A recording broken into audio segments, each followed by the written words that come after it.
owner of a new uptown gay bar is under fire for anti-Semitic posts such as Hitler should have finished them all.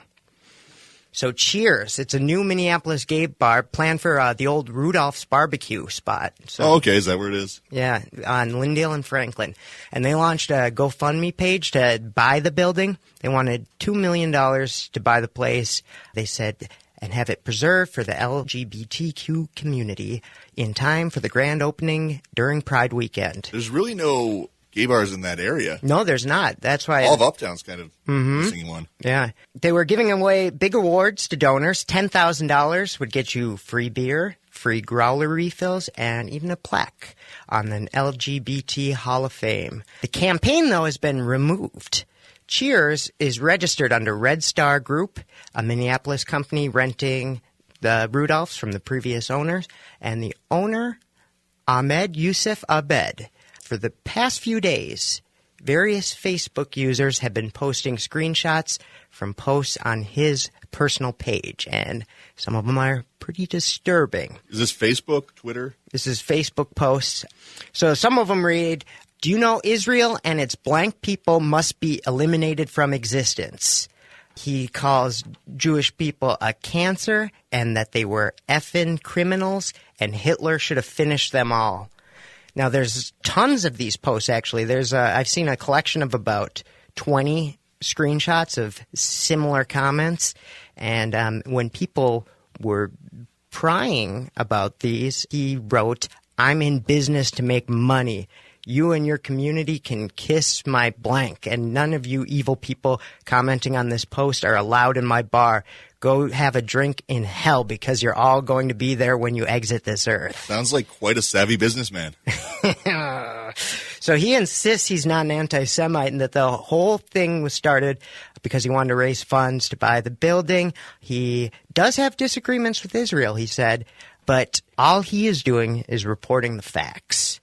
"Most of my friends are Jewish," he said, "and I love them." He wants the community to know that he still plans to open during Pride weekend, and they want everyone to come.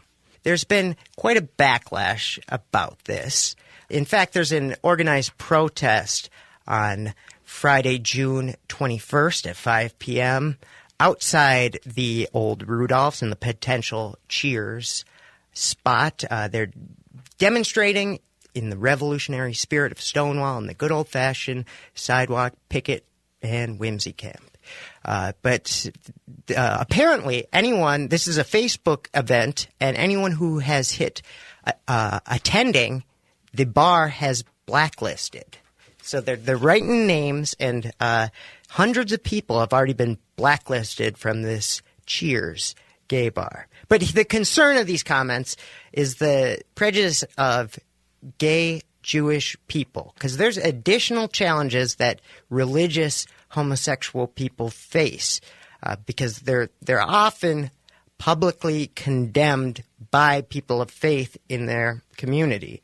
And a gay bar is supposed to be an accepting environment for people who often face public shaming, threats, and are constantly on guard whether they're going to be welcome in any new setting that they find themselves in. So since the 1940s, gay establishments served as a safe sanctuary and a haven for LGBT people, those who have been shunned by family, friends, communities, employers, landlords, or the state could make a temporary residence in these places and feel welcome and comfortable and let down their guard.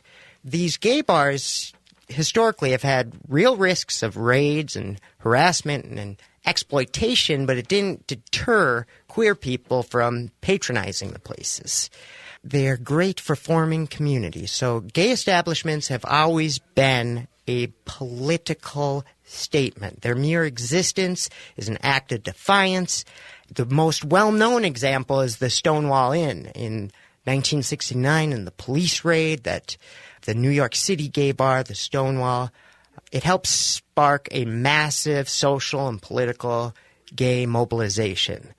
So the need for gay bars and establishments has historically resonated with queer and transgender people of color whose ethnicity or class or religion put them at a greater risk of violence, because not only are you from one marginalized group, but two, and you could face potential threats and abuse from other gay people or other Jewish people. But yeah, I think it's just good to explain that a lot of the reasons why these gay bars are great for being welcoming to a lot of communities is because specifically a lot of conservative religious groups are normally a little exclusionary when it comes to alternate sexualities. My church flies a rainbow flag outside of it. One Sunday, there was people who came out with signs, God hates gays, and a bunch of things like that. That aspect's really tough, and a gay bar is supposed to be a safe haven. So when